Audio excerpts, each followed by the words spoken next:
Hello and welcome to Midnight 29's readings.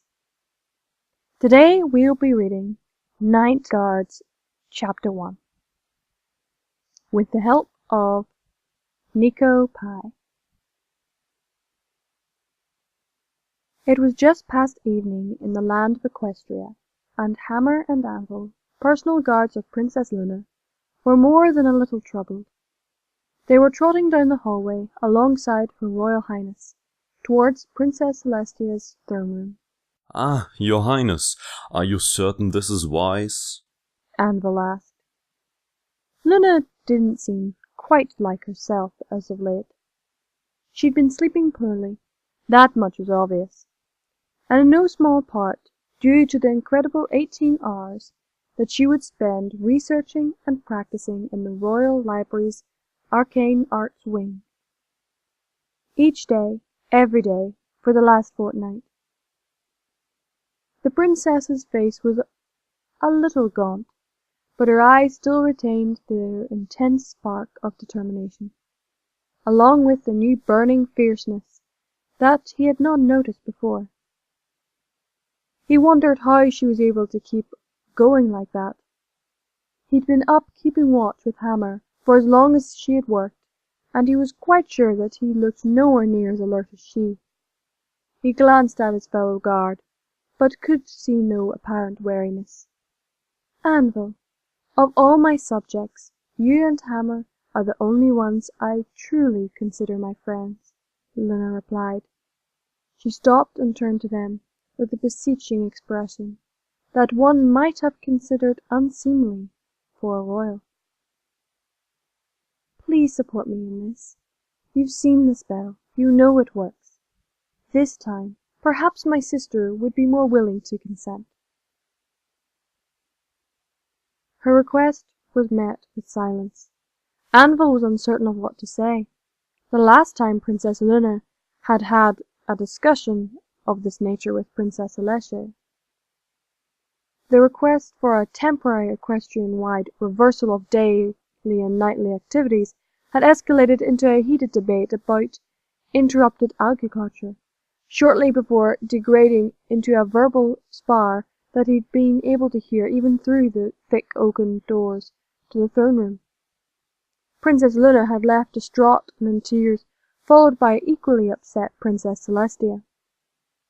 The Blue Alicorn had consequently applied herself to her tax figures and legislations to the exhaustion of all else, and Celestia's appearance had to spend the whole day of coaxing and comforting to convince Luna to leave her chambers and socialize once more.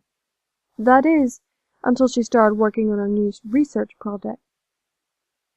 Whilst he could understand her desire for a little appreciation for the night sky, her efforts were beginning to border on obsession, if it was not already.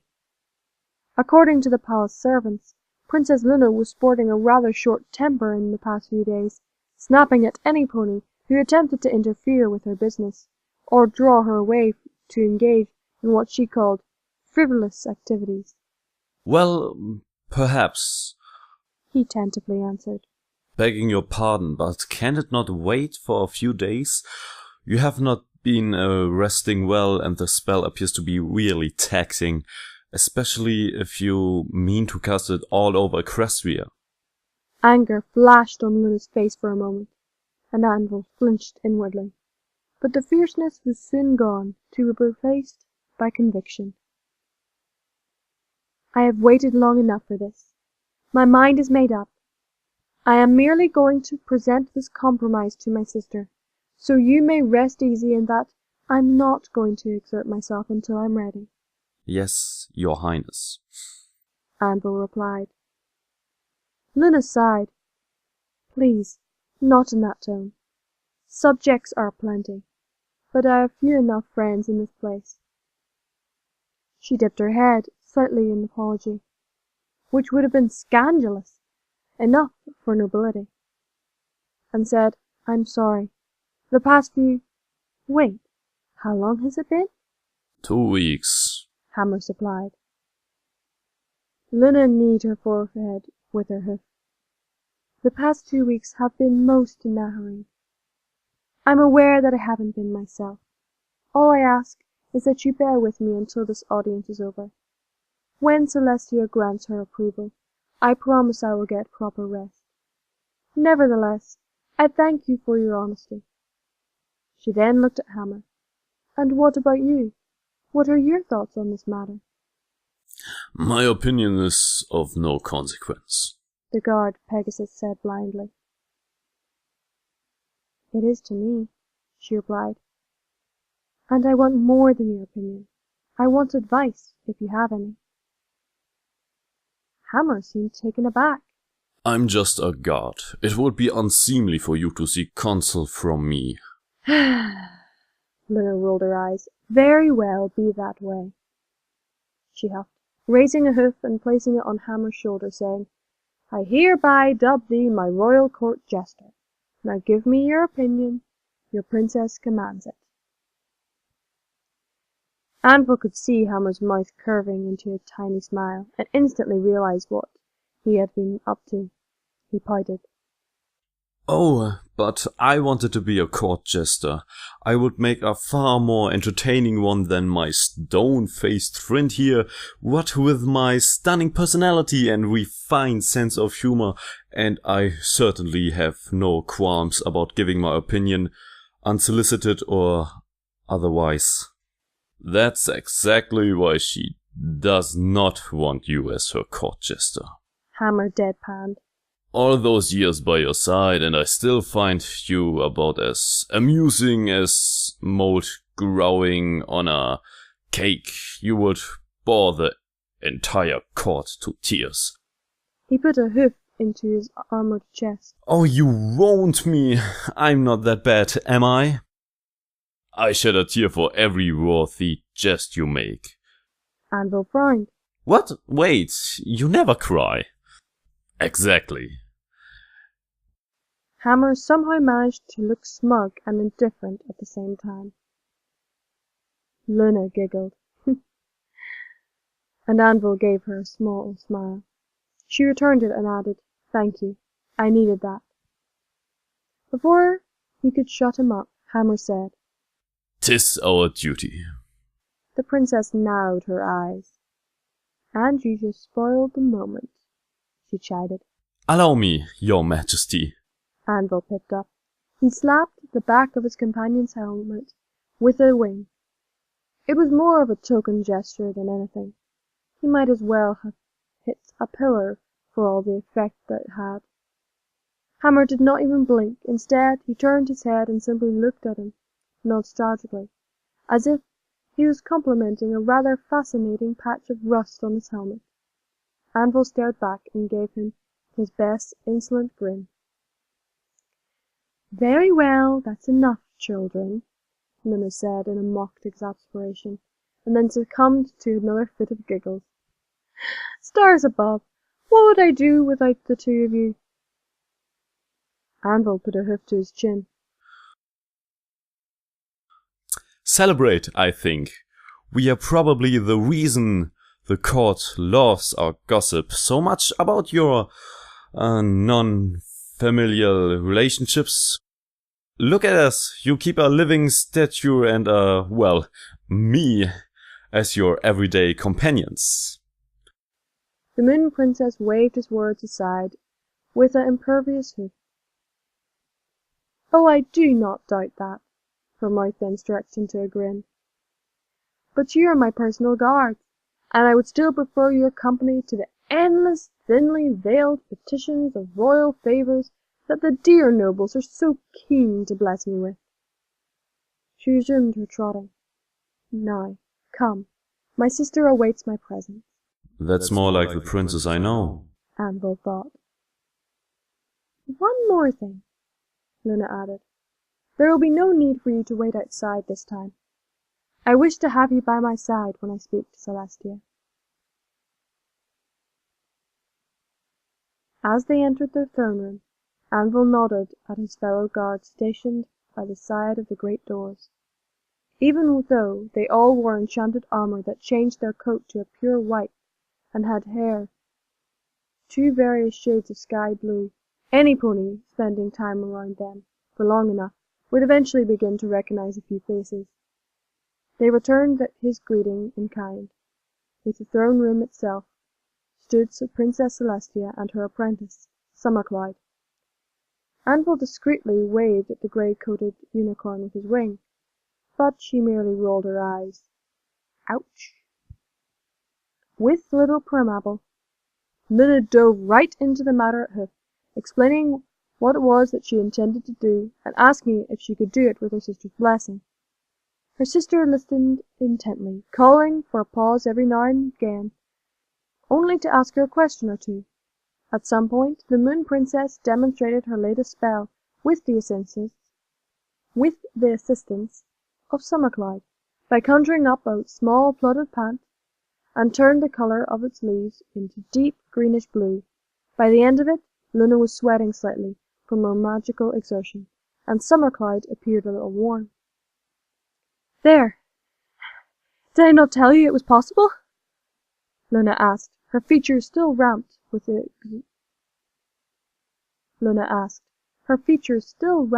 enthusiasm. Princess Celestia was silent, and looking at no pony in particular, apparently deep in thought. That was not a good sign. Anvil could see that Luna's enthusiasm was already beginning to wilt. Eventually the white alicorn gently shook her head, saying, "I'm sorry, Luna, but I cannot give you my blessing on this. Not today, at any rate." Luna closed her eyes and hung her head. "You are right," she whispered. As she did so, Anvil thought he heard the sound of laughter echoing throughout the palace walls. A rich, dark laughter that rang with amusement and triumph. But when he tried to focus on it, it seemed to fade from his senses. Suddenly, he wasn't even sure if he had actually heard it at all. But a quick glance at the others told him that they'd heard something too. Summerclyde and Hammer were looking about in confusion, and Princess Celestia looked as if she had just seen a ghost, or heard one. Luna was the only one who didn't seem to have noticed. She raised her head, and when she opened her eyes, her face was contorted with anger and frustration, and her fierce eyes were turned towards the regal white alicorn. "Tia, why? Why are you doing this to me?" Luna cried. "All I want is a little appreciation for my night. Is it so much to ask? Just to prolong the night for a few days, to show the ponies what they're often taking for granted." Princess Celestia shifted uncomfortably, but continued to cast quick glances about the throne room, as if half of her thoughts were focused on something else. Even her voice sounded distracted. "Sister, it is not the reason I must ask you to reconsider. The spell works!" Luna snapped. "I can make the trees live on moonlight. Neither the land nor our farms nor our subjects would suffer. So why do you still object? Does that not address the issue of our last debate?" Celestia seemed almost hesitant. "I know it works, Luna, but to cast it all across Equestria, the complexity coupled with the magical drain, would be dangerous." Luna was dumbstruck for a moment, but quickly recovered. Her voice took a new tone, a low and dangerous one. "So now your main objection is that I'm too weak to perform the spell? Must you always suffocate me with your protection? Am I to lie in your shadow like a good little pony for all time?" "Luna, even if we both," the white alicorn began, but was quickly cut off when the Moon Princess's eyes flashed brightly and continued to glow with a fiery blue light. "Don't you Luna me, sister!" the blue alicorn growled, with tears streaming down her cheeks. "You staved off my request on the grounds of morality. When that was no longer an issue, you brought up livelihood for our subjects. And when that in turn was dealt with, what did you do? You coddled me, as if I'm a filly, playing with magic for the first time in her life." That seemed to get the Sun Princess's full attention, and when she had taken in her sister's words, she became distraught. "Sister, I had not realized how much resentment you harbored over this matter. Please understand I've always done what I thought was best." I never meant to belittle your abilities. Love is a convenient shield for you, is it not? Discord said as much. The immortal trickster? What does that marble statue have to do with all of this? Anvil thought. Celestia's eyes went wide. Discord? When did... When he was testing us both. Do you not remember?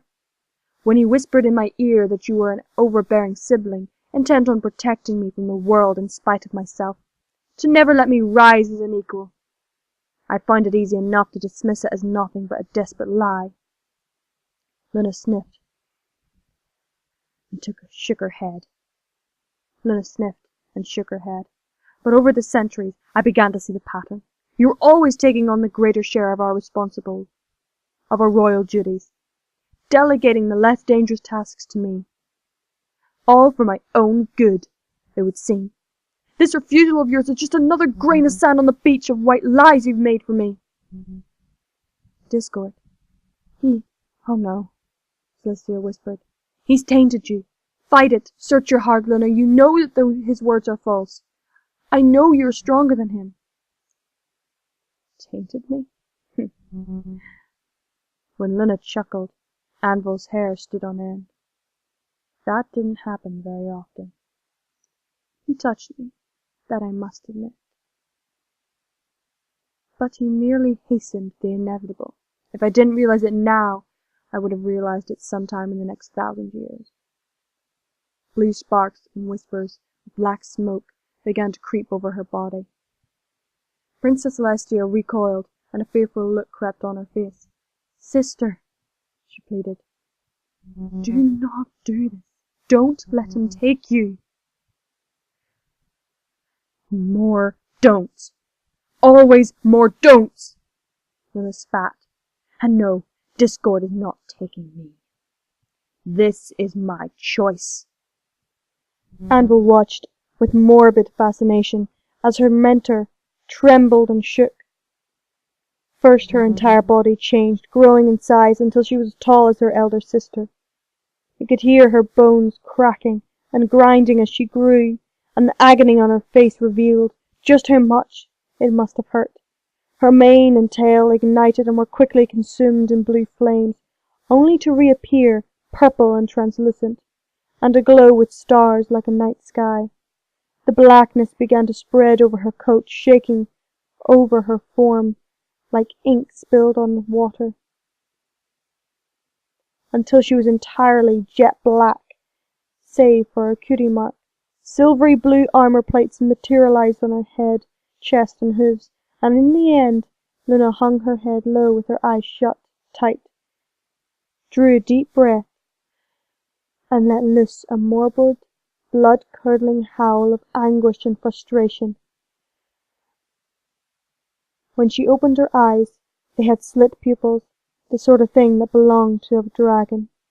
As the echoes of the dark alicorn's howl slowly faded, the great doors of the throne room burst open, and Anvil turned and saw a dozen fellow guards rushing in. Their jaws dropped when they saw what was before them. Celestia and her apprentice were dumbstruck as well, and tears were forming in the alicorn's eyes. Oh, horse apples, this can't end well. Ah, Princess Luna? Anvil asked. I'm here. Worry not, the dark alicorn murmured. She sounded older and more authoritative. Miss Clyde, run, Princess Celestia said. You two, get her to safety. Anvil tried to obey, but his legs refused to move. Summercloud also seemed rooted to place, and when the dark alicorn fixed his appraising gaze on him, he found it difficult to think coherently. Would you abandon me too? Luna asked softly. Does our friendship mean so little to you? I... He could think of nothing to say. Princess Luna was his friend, even if she was also royalty. But was this new alicorn the same? Those eyes, they were so different. They were cold and stern and unforgiving. But Was that a hint of uncertainty in there as well? He had often seen that troubled look in her eyes, but she blinked, and it was gone.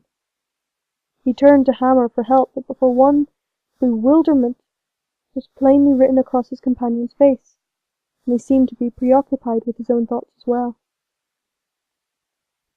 Luna's dark face hardened. "I ask you again, whom do you serve?" Hammer shook his head, apparently in an attempt to clear his mind, and said in his usual calm voice, "My duty is to the Princess of the Night." With that said, Anvil could feel all their eyes turning on him. Well, you always did liked being the center of attention. But that didn't make him feel any better, and it certainly didn't make it any easier. Being a royal guard always meant being loyal to the princesses, but it never occurred to him that he would one day have to choose between them. Either way, he was going to be a traitor. The only question was whose sense of betrayal he would be able to bear. He took a deep breath and exhaled slowly. "I serve you, Princess Luna." The dark alicorn cracked a smile. "Well, there you have it, dear sister. It is said that we are meant to rule together. Does that still hold true for you? Or must I, how shall I put it, take my share of the regency by force?" Princess Celestia frowned. "Luna, whatever it is you wish to do, let us settle it between ourselves. Do not bring any of our subjects into our quarrel." "You're in no position to set terms," Luna snapped. "It is all or nothing, sister. Equestria will be mine to rule. The only question is whether you choose to surrender it peacefully." She snorted and let a jet of blue smoke erupt from her nostrils.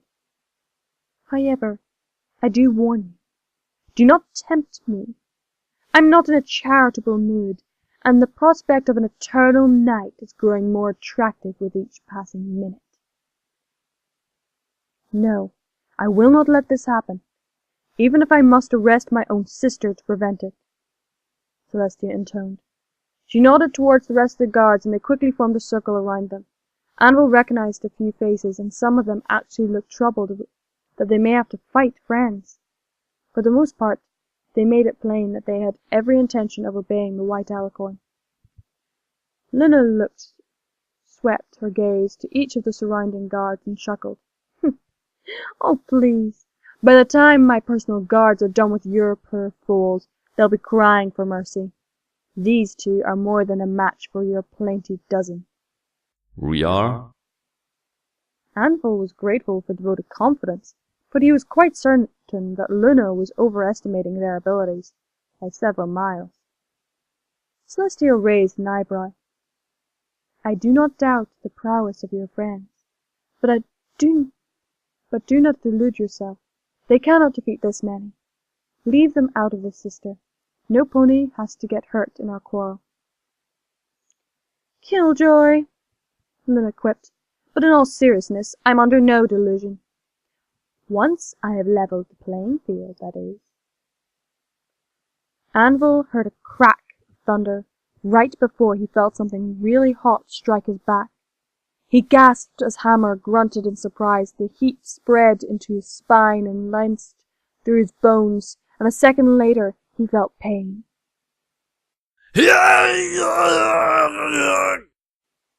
He cried. It was as if there was a lightning flowing through his veins and fire spreading over his skin, and he could hear the crick-crack of shifting bones as the sensation spread throughout his body. He felt restless and full of energy and ready to box something to pieces. It only lasted a moment, though. When the sensation faded, Anvil realized that he was crouching and breathing heavily. He began to rise, and then he noticed that his coat was no longer enchanted to look the pure white of the royal guard. It had become an ashen grey. Hammer was staring at him, and he too was similarly altered. His eyes were yellow with slit pupils, similar to the dark alicorn, Their armour had also been changed to various hues of silvery purple and midnight blue, and their tails matched the latter. But the biggest change was in their wings. They were now dragon-like, having thick membranes stretched between fingered and scaled in planes of feathers. And scales in place of feathers. Anvil flapped them experimentally. Yes, they were definitely real. Like them? Luna chuckled. I made them myself. She then shot a smug grin at Celestia. Still feel confident about the odds, sister? Some of the royal guards had looks of horror or disgust on their faces, and a few even started to back away. But the white alicorns remained unmoved. If anything, Anvil thought she seemed angered at what Luna had done to them. You leave me no choice. Prince Celestia stomped a hoof on the floor. The resulting boom was far louder than any sound somebody her size should have been able to make. It was as if a giant of gravel had slammed into an equally gigantic desk. Every pony flinched except for Luna and Hammer. Guards of the Everfree, evacuate the palace! Protect the civilians! She thundered, before vanishing in a flash of light. So an eternal night it shall be. Luna smiled at Anvil and Hammer, and gestured graciously towards the dozen or so royal guards surrounding them. Enjoy yourselves, and meet me in the Tower of Harmony once you're finished with these foals. She too vanished, using a teleportation spell, but not before sparring a disdainful glance towards the white guards. When she was gone, every pony was still for a moment. Anvil stared at his former allies, and they stared back, unsure of what to do. Then one of the Pegasi, whom he recognized as Hazelhawk, stepped forward and said, Hammer, Anvil, I don't know what in all of Equestria that creature has done to you, but if that really is you, we can try to have you restored once we've dealt with the threat at Hoth, provided that you come quietly. Anvil and Hammer exchanged looks. No, they replied in unison. Hazel looked as if they'd just said that the moon was green. That creature has a name, Anvil elaborated. Her name is Luna. They are being controlled, some pony muttered. Now wait a moment, Anvil began, but was abruptly cut off when Hazel roared, Charge! He barely had time to even blink before the guard had reared up, surged forward, and rammed his head into his chest. There was enough force behind that blow to send him crashing into a wall, but it was not enough to incapacitate him, even though he was sure that there was a dent in the stonework that would match his form perfectly. It still hurt, but not quite as much as it should have. He rose back to his hooves and realized that Hazel had been the only one to attack. The rest were staring at him, dumbstruck. Luna really does not fool around with her magic. Hazel hits really hard. I should be crying now. Are you not certain we cannot negotiate the matter? Anvil smiled awkwardly. Of course we can, Hammer stated. Then proceeded to ram Hazel in the same manner. The guard crashed and made his own imprint on the wall, but did not rise. As if by magic, all doubt disappeared from the faces of the royal guards. The world became a blur as Anvil was swarmed by half a dozen armoured Pegasi, receiving bucks from every direction. There were no more room for thought. Anvil lashed out with his wings and bucked them wherever they came into striking distance. The first three he struck were knocked senseless. The remainders were quickly to switch to more evasive combat. He took to the air after them, but they had him flanked, and would swoop in to land a blow only when he was distracted with something else. In spite of all their efforts, their blows did little more than give him bruises, and they were rapidly losing heart.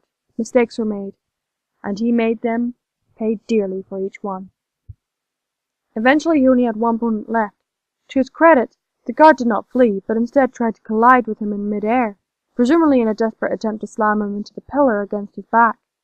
Anvil easily dodged his attack and slapped him with his wing, hard. The guard promptly slammed into the floor and skidded several feet before coming to a halt at the doors to the throne room. Anvil hovered to the floor and examined their hoofwork. Pegasus guards lay bruised and battered all over the place, in varying states of shock and consciousness. Some were moaning. Hammer was sporting a black eye and panting softly, but otherwise looked more or less unharmed. There were feathers everywhere. He turned to his friends and snapped. Horse apples! We might have avoided this. Hammer shrugged and dusted himself off. Where in Equestria you learn to negotiate like that? Before Anvil could think of an apt response, a shaking voice cried, "What have you done?" It belonged to Summercloud. What was expected of us? Hammer answered blandly. A dull thud and a crack of thunder shook the place. The princesses were fighting somewhere upstairs, and Anvil was certain he knew where. He trotted up to the unicorn and said, Summer, listen, you just leave this place. It's not safe now. Of course it's not safe. Nobody is safe from you two. You've hurt these ponies. They were your friends. Leave her. We are wasting time, his companion reminded him. Anvil rubbed his forehead. He had the beginnings of the most excruciating headache. See here. I'm confused as well. I don't know what to think right now. But I do know that you shouldn't be here. It sounds like the princes are bringing the sky down around our ears. As if on cue, a dull explosion sent tremors through the palace. Summercloud frowned. And what will you do? Are you going to help her? I don't know. I've betrayed one princess already. I don't think I can betray another. We have to help Luna. Summer shook her head. No, you won't. So saying, she leaned forward and touched her glowing horn to his head. The greenish aura round her horn intensified, and for a moment Anvil felt as if something was probing inside his skull. And then things began truly confusing. He began to see colors and rapid flashes of light that had nothing to do with the illumination with the palace. He scrunched his eyes tight in an attempt to shut out the distorting display, but quickly realized that he couldn't see him, or hear him, or whatever. Another dull boom reverberated through the palace, and was accompanied by a blindly intense burst of colorful light inside his head. He collapsed to the floor and covered his ears. It did no good. His stomach was starting to churn. Anvil heard his friend say, What the?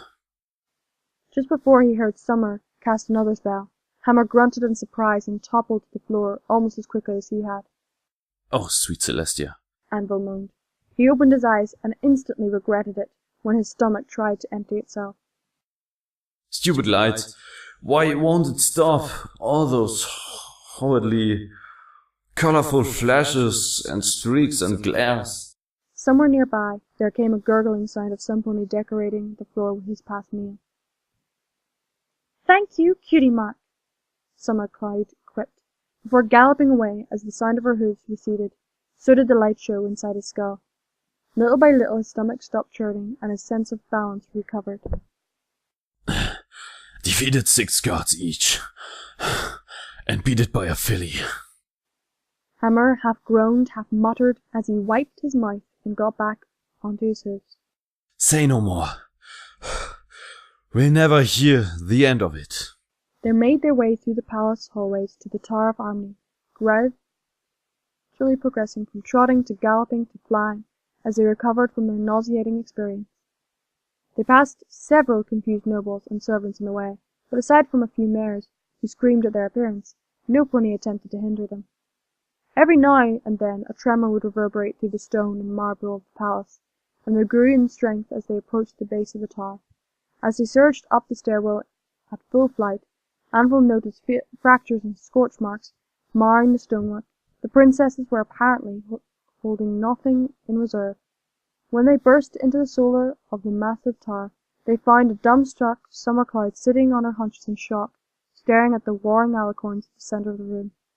The solar was ruined.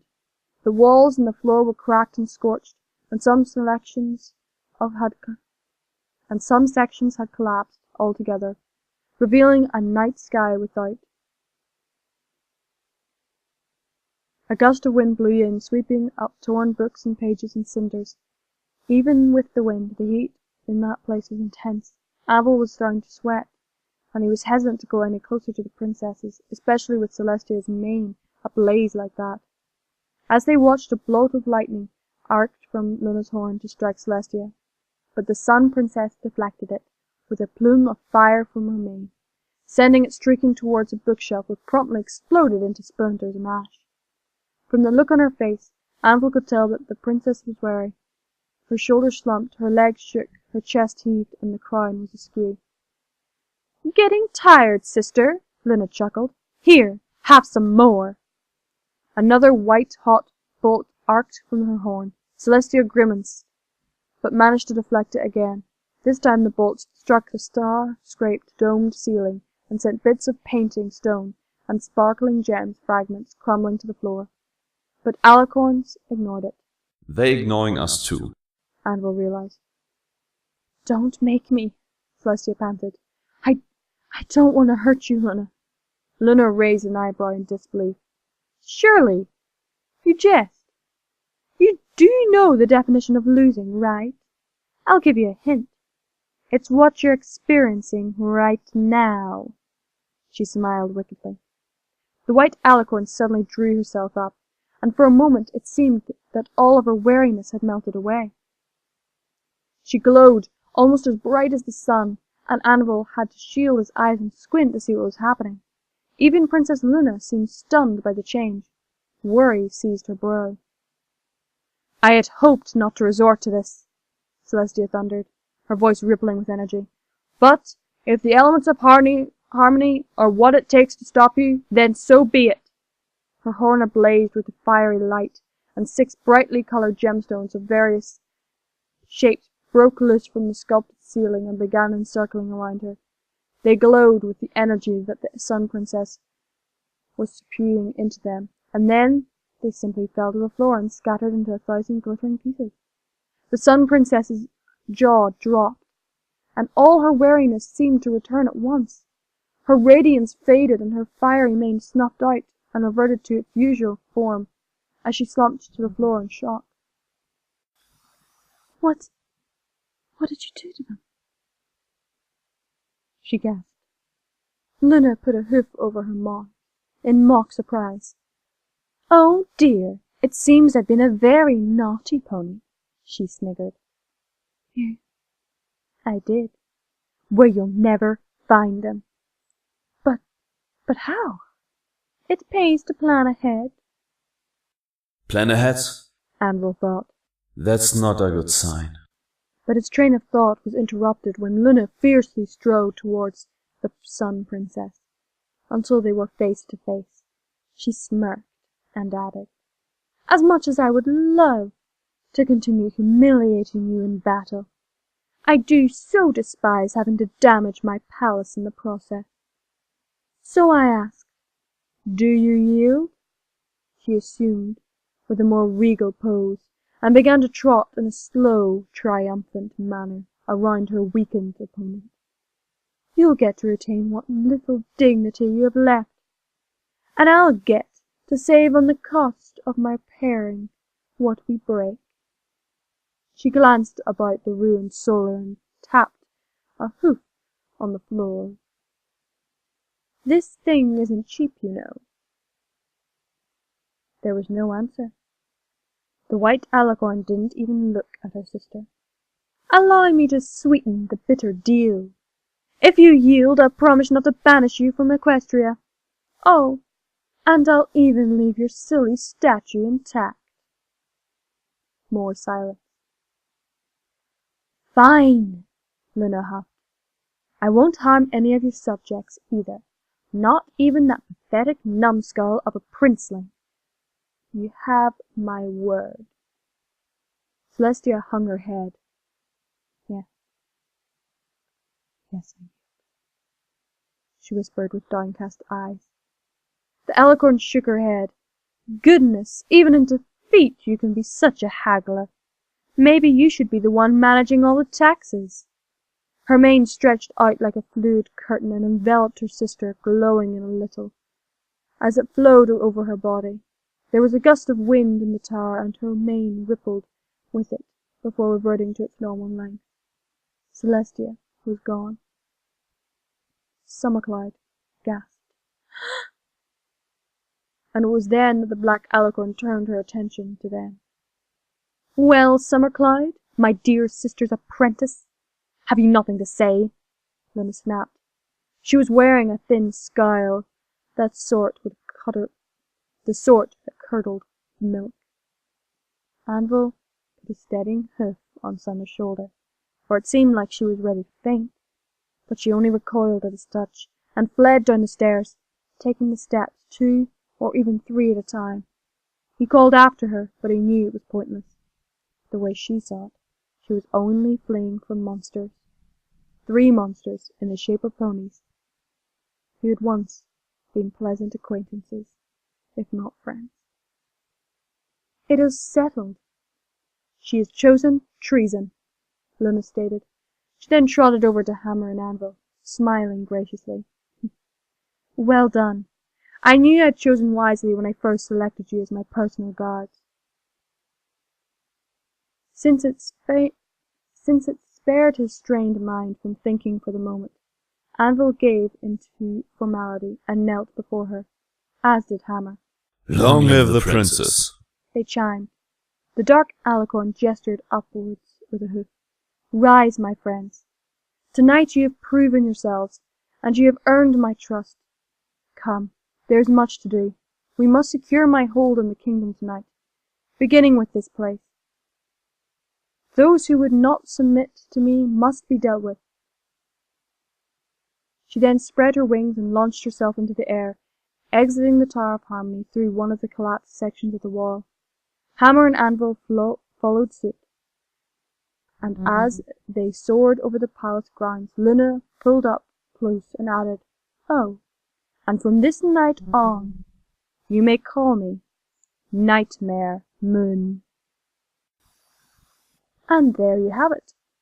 That is The Night Guards, Chapter 1. We will be going through the chapters for the next couple of weeks. Thank you for being patient with me, as last week my laptop was doing flips because of Windows 10. Ouch. So, sorry about that. But thank you again to Neko, and he will also be helping me with the next couple of chapters. So until then, I'll see you all next week. Stay brony!